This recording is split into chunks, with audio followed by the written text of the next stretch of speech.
테슬라 관련 투자 소식입니다. 폭락장에 홀로 오는 자 테슬라, 연초 900달러 회복할까? 미국 증시가 테이퍼링 우려로 연일 폭락하는 가운데 테슬라만 강세를 보이면서 시장 관심이 모아진다. 3분기 판매량이 시장 기대치를 훌쩍 뛰어넘며 어닝 서프라이즈가 전망되며 주가가 탄력을 얻고 있다는 관측이다. 아울러 시장 안팎에선 내년부터 베를린과 텍사스 공장의 본격 가동으로 영업이익률을 높이는 데 기여할 것으로 보여 부활 신호에 대한 기대감도 형성되고 있다. 뉴욕 거래소에 따르면 테슬라의 주가는 빅테크 종목들이 테이퍼링과 미 정부의 부채 축적과 관련된 우려로 하방 압력을 받는 가운데 테슬라만 선방했다. 테슬라는 지난해 8월 액면 분할을 실시한 이후 500달러대였던 주가는 연말 700달러에 진입했다. 이후에도 고공행진을 이어가며 연초 900.40달러를 기록하며 이른바 천슬라 달성에 대한 기대감을 키웠다. 그러나 고평가 논란에 차량 판매 실적 부진 등 악재가 겹치며 주가는 지난 6월까지 4개월간 박스권에 갇혀 횡보했다. 장기간 조정 국면에 놓여있던 테슬라가 다시 시장의 주목을 받게 된 배경은 3분기 실적 기대감이다. 테슬라는 이달 말 3분기 실적 발표를 앞두고 미리 공개된 인도량이 기대감을 높이고 있다. 테슬라의 3분기 생산량은 23만 7,823대로 전년 동기 대비 64%, 전분기 대비 15% 증가했다. 인도 대수는 24만 1,300대로 전년 동기 대비 73%, 전기 대비 20% 늘어 시장 추정치인 22만 대를 상회했다. 완성차 업계의 발목을 잡고 있는 차량용 배터리 공급 문제에 대해 테슬라는 선방하며 오히려 호재로 작용했다는 평가다. 동남아시아 내 코로나19 확산 심화로 셧다운 조치가 장기화되면서 반도체 공급 차질은 이어지고 있다. 이에 국내 완성차 업체인 현대, 기아차의 8월 글로벌 생산 대수는 연중 최저점을 기록했다. 글로벌 완성차 업체인 제너럴 모터스는 9월 들어 2주간 8개의 북미 공장 가동을 중단했으며 포드 역시 캔자스시티 소재 공장의 가동을 멈췄다. 더욱이 최근 중국에서의 전력난이 빚어지면서 공급 차질 이슈는 하반기에도 지속될 전망이다. 반면 테슬라는 차량용 반도체 수직 계열화와 중앙 제어 장치 개발을 통해 차량용 반도체 공급 부족에 따른 타격을 비껴갈 수 있었다. 이문영 삼성증권 연구원은 테슬라의 생산, 판매 실적이 상대적으로 양호한 것은 칩 설계 능력으로 대체 칩 개발 가능 외에 상하이 공장의 생산 증가 때문이라며 베를린, 텍사스 공장이 연내 가동할 시 최대 연간 누적 95만 대의 판매량을 올릴 것으로 내다봤다. 김진우 한국투자증권 연구원은 차량용 반도체의 생산은 코로나19 이전으로 돌아가기 어려워 보이고 전기차 등 고성능 차는 반도체가 더 많이 필요해서 타이트한 수급 상황이 장기화될 것으로 보여진다.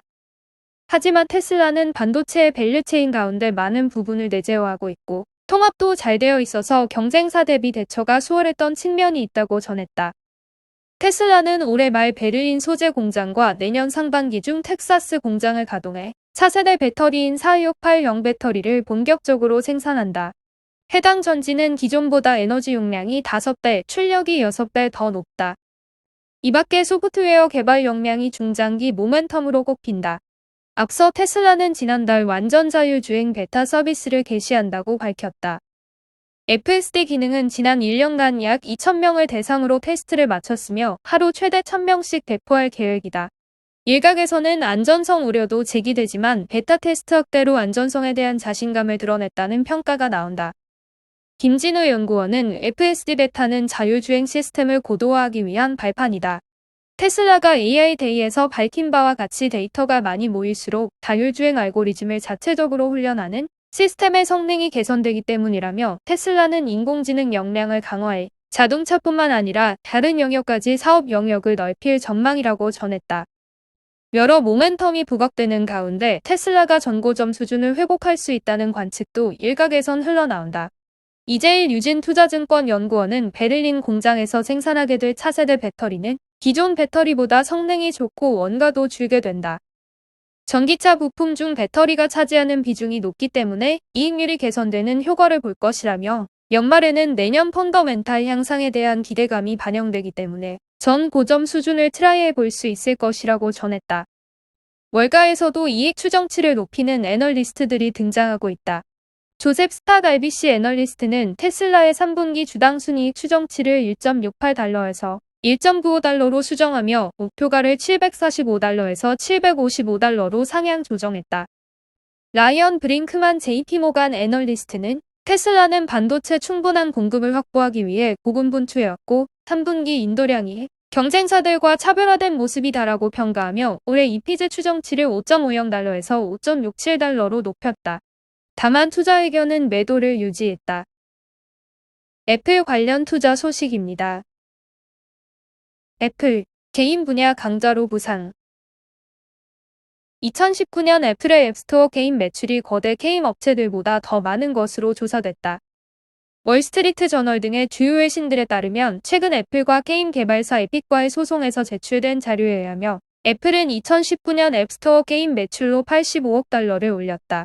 이 게임 매출은 나머지 게임 업체의 수입을 합친 것보다 더 많다.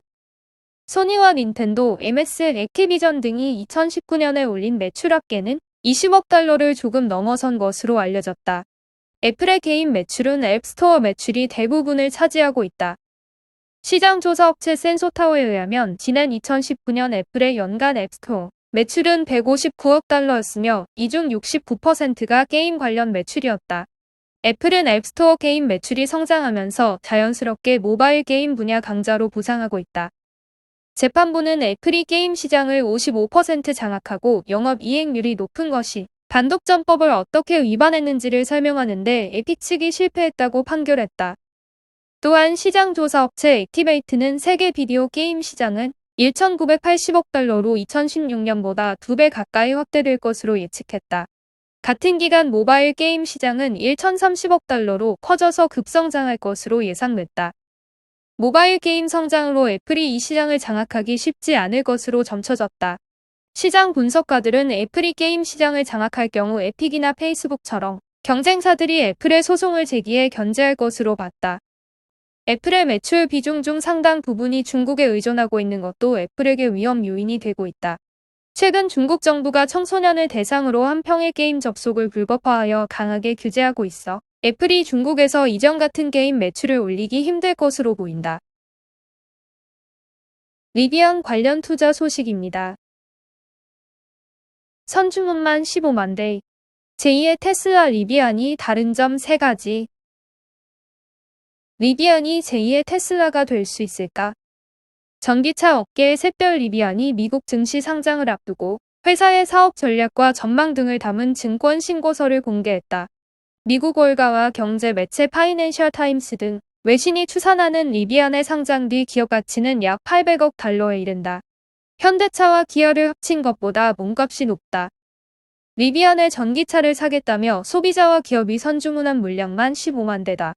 이 회사의 부품을 공급하는 국내 상장 기업 주가도 덩달아 급등세를 보인다. 리비안은 과연 제2의 테슬라가 될 역량과 경쟁력을 가지고 있을까? 리비안이 지난 1일 미국 증권거래위원회 누리집에 공시한 증권 신고서를 분석해봤더니 테슬라와는 주력 제품과 서비스 등 크게 3가지가 뚜렷하게 달랐다. 리비안은 2009년 매사추세츠 공대 박사 출신 로버트 스카린지가 설립한 미국의 신생 전기차 제조사다. 본사는 과거 테슬라 본사가 있었던 캘리포니아주의 어바인. 공장은 일리노이주 노멀에 있다. 과거 일본 미쓰비시 자동차가 쓰던 생산시설을 사들였다. 직원 수는 올해 6월 말 기준 6,274명이다. 스카린지 최고 경영자는 증권 신고서 속 투자자에게 쓴 편지에서 전기차 설계와 제작에 뛰어든 뒤 효율적인 스포츠카를 만드는 우리의 전략이 옳지 않다는 게 점점 더 분명해졌다고 밝혔다. 로드스터 등 고성능 전기 스포츠카를 시장에 먼저 선보이고 대중적인 스포츠 유틸리티 차량과 트럭 등으로 외연을 확장한 테슬라와는 다른 전략을 펼치겠다는 얘기다. 이 회사가 초점을 맞춘 건 픽업 트럭과 SUV 그리고 배달용 밴이다. 리비안의 주력 시장인 미국은 픽업 트럭 및 SUV가 신차 판매량의 70% 이상을 차지할 만큼 인기를 누리고 있다. 성능은 테슬라 스포츠카 못지않다. 리비안이 지난 9월 첫 출시한 5인승 전기 픽업 트럭 아런티와 연내 출시 예정인 7인승 전기 SUV 아런S는 정지 상태에서 시속 97km까지 3초 만에 도달한다고 회사 쪽은 소개한다. 차에 탑재한 전기 모터 4개가 독일 포르쉐의 스포츠카를 웃도는 최고 출력 800마력 이상을 발휘한다. 배터리 완충 후 주행 가능 거리는 각각 505km, 509km다. 두 차량은 차값이 9천만 원에 육박하지만 미국과 캐나다 지역의 누적 사전 계약 물량이 지난달 말 기준 48,390대에 이른다. 택배 배송 등 전기 상용차 관리 서비스를 앞세우는 것도 테슬라와 큰 차이다. 자율주행 기술보다는 급성장하는 전자상거래와 물류 시장에 특화한 성장 전략이다. 리비아는 미국 2위 자동차 회사인 포드, 세계 최대 전자, 상거래 플랫폼 기업인 아마존 등으로부터 대규모 투자를 받았다. 이에 따라 오는 2025년까지 아마존 물류 계열사인 아마존 로지스틱스의 배달용 전기밴 10만 대를 공급하기로 했다. 차만 만드는 게 아니다. 리비안이 선보이려 하는 차대 운영 체제가 대표적인 예다. 이 서비스는 배달용 전기차의 구매부터 운행, 충전, 성능 진단, 무선 업데이트 등 차량 관리 서비스 전반을 통합 제공하는 시스템이다. 물류 기업의 차량 유지비를 절감할 수 있는 솔루션 플랫폼을 내놓아 별도의 수익을 창출하려는 전략이다. 리비아는 주력 시장인 미국, 캐나다 등 북미 지역과 서유럽의 전기 픽업 트럭 및 SUV 배달용 밴 시장 규모를 최대 1,200조 원 가량으로 추산한다. 루시드 관련 투자 소식입니다. 루시드, 두 번째 전기차 그래비티 2023년 출시, 주행거리 640km 이상. 미국 전기차 제조사 루시드가 이달 말 첫 번째 양산차 루시드 에어의 출시를 앞둔 가운데 두 번째 제품에 대한 정보를 전격 공개했다. 도심형 CUV를 표방하는 그래비티이다. 회사에 따르면 그래비티는 루시드 에어와 동일한 전기차 전용 플랫폼 LUCC를 기반으로 개발된 도심형 크로스오버다. 루시드 그래비티는 루시드 에어와 유사한 크기지만 SUV의 디자인을 살려 실용적인 공간 활용성에 중점을 둔 것으로 알려졌다. 회사는 2023년 출시 계획과 함께 일부 외관 및 주행 영상 등을 공개하며 시장 기대감을 키우고 있다. 데릭 젠킨스 루시드 모터스 디자인 부사장은 현지 언론들과의 인터뷰에서 그래비티는 도시 생활에 초점을 맞춘 SUV다라며 디자인의 강건함과 견고함, 훌륭한 지상고를 갖춘 세단의 보완제가 될 것이다라고 말했다. 루시드 에어와 그래비티 모두 전형적인 세단 및 SUV 디자인은 아니다. 하지만 회사는 루시드 에어 디자인은 세단, 그래비티는 SUV의 반걸음 옮겨 차별화를 꾀했다. 여기에 회사 측은 소량 생산의 강점을 살려 최고급 전기차를 표방키로 했다. 포드 익스플로러 EV, 현대차 아이오닉 7 등 아직 시장에 공개되지 않은 전기차는 물론이고 또한 볼보 XC90 차지, 메르세데스 EX 등을 경쟁 차종으로 지목하는 배경이다. 그래비티는 두 개의 전기 모터를 장착해 최고 1080마력에 달하는 성능을 자랑한다. 트라이 모터 패키지를 선택하면 최고 출력이 1300마력까지 치솟는다. 그러면서 효율은 루시드 에어와 유사한 수준을 유지한다는 것이 회사 측 설명이다. 회사가 자체 측정한 1회 충전 후 주행거리는 400마일이다. 루시드는 에어와 그래비티 다음에 나올 차들도 이미 연구하고 있다라며 저렴한 가격대의 새로운 전기차용 플랫폼을 통해 모든 제품군을 아우르는 다양한 차종은 물론 자동차를 넘어서는 제품도 선보일 계획이다라고 전했다. 니오 관련 투자 소식입니다. 중국판 테슬라 니오 고속 질주, 9월 판매량 1만 대 돌파. 중국판 테슬라로 불리는 전기차 업체 니오가 지난달 월간 최대 판매 기록을 썼다.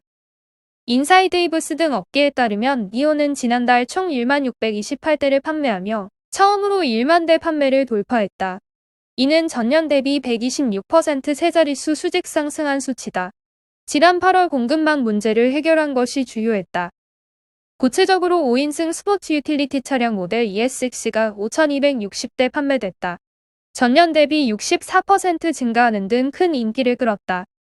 ES6의 쿠퍼 버전인 EC6은 3,390대, 6, 7인승 SUV ES8은 1,978대 판매됐다. 니오의 향후 판매 전망은 밝다.